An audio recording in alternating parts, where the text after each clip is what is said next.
জুলাই সনদ দেশের জনগণের প্রয়োজন নাই, এই ধরনের সনদের আমাদের প্রয়োজন নাই। এই জুলাই সনদ নিয়ে অনেক কথাবার্তা হচ্ছে। আমি একদম ক্ষুদ্র রাজনৈতিক নেতা হিসাবে মনে করি, কর্মী হিসাবে মনে করি, জুলাই সনদ দেশের জনগণের প্রয়োজন নাই। জুলাই সনদ হয়তো কিছু কিছু ব্যক্তি যারা এখানে উপদেষ্টা হয়েছেন, যারা ভবিষ্যতে বাংলাদেশে বসবাস করতে গেলে অনেক প্রশ্নের সম্মুখীন হবেন, তাদের জন্য হয়তো এই জুলাই সনদের প্রয়োজন আছে।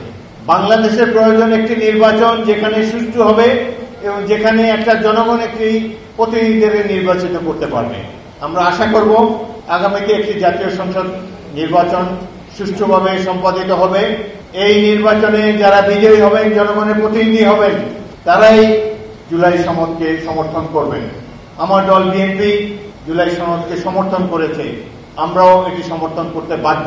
কিন্তু এটার মধ্যে এমন এমন জিনিস ঢুকাবেন না যেটি নিয়ে আগে আলোচনা হয় নাই, ঐক্যমত কমিশনের মিটিংয়ে আলোচনা হয় নাই, সেসব জিনিসও চূড়ান্ত খসড়ার মধ্যে আমাদের সাথে দেওয়া হয়েছে, যেটি মহাসচিব একটু পরে আপনাদেরকে বলবেন।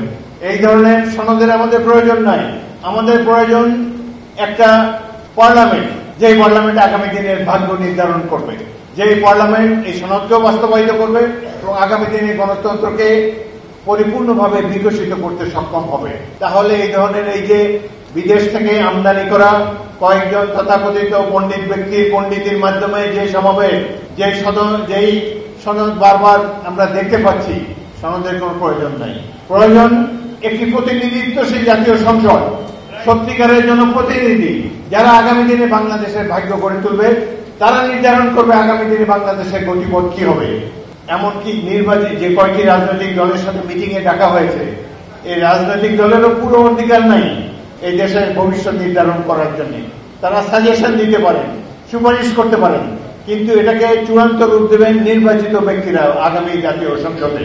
এটা আমাদেরকে উপলব্ধি করতে হবে। আপনারা এই আগামী দিনে জাতীয় সংসদকে সমর্থন করতে রাজি আছেন সবাই? আমরা একটা ভালো নির্বাচন দেখতে চাই, যে নির্বাচনে জনগণের প্রতিনিধিরা বিজয়ী হবে।